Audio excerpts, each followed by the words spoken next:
Fischbach is recognized.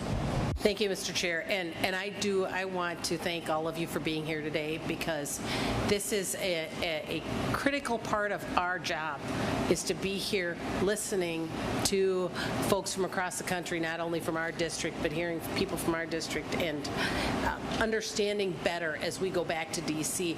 And, over the past 2 years, we've watched inflation, we've watched more supply chain issues, we've watched the workforce issues, and then that was on top of the pandemic. So, and Mr. Livingston, I know that the restaurant industry has had a harder time recovering than a lot, and I won't say anyone's completely recovered, but it's a harder time.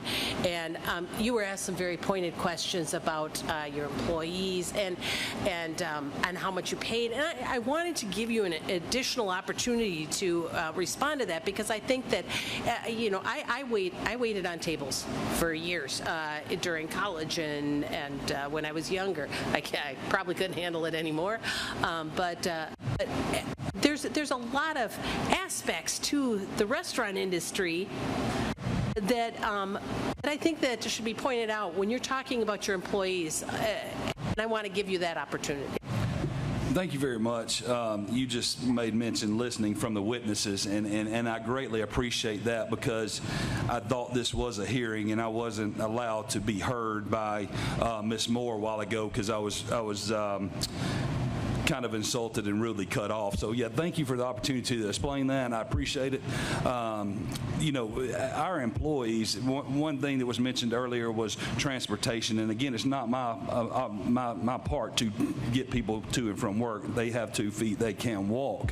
But the problem with this is, I have offered benefits. Yeah, we're not mandated by that. And these gentlemen, thank you for your comments. I appreciated those and listening to that. But because we're not mandated, we tried to offer insurance to our employees. We tried to offer benefits. We tried to offer those things that have been mentioned. But the problem was that you have to have, in a small business or any insurance, you have to have at least 3 that participate. Well, out of our 30 small business employees, we couldn't come up with 3, because they all had assistance from the government. So the people that do need it, the 2 or 3 people that could have used it, were not allowed, or we could not sign that up because we didn't have enough participation to go forward with that.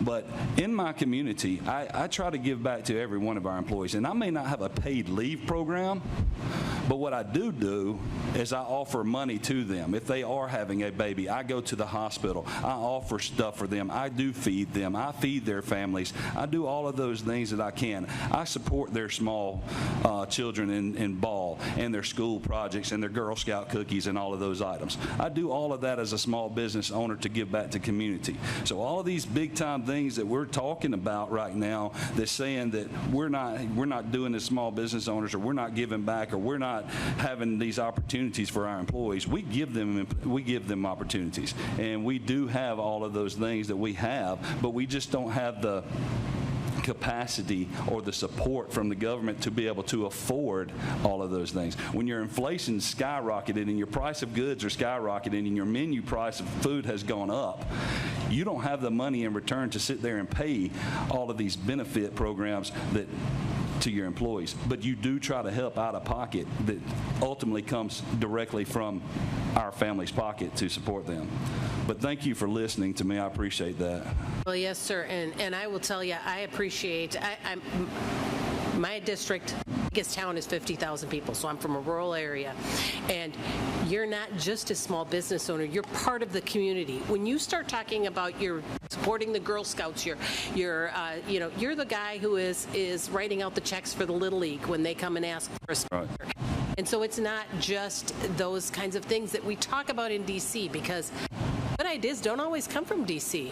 A lot of them are bad ideas, and you are all part of your community, and you know what works, what's good, what's helpful, and I have such a hard time just saying that every neat idea in D.C. is going to work, because it's not.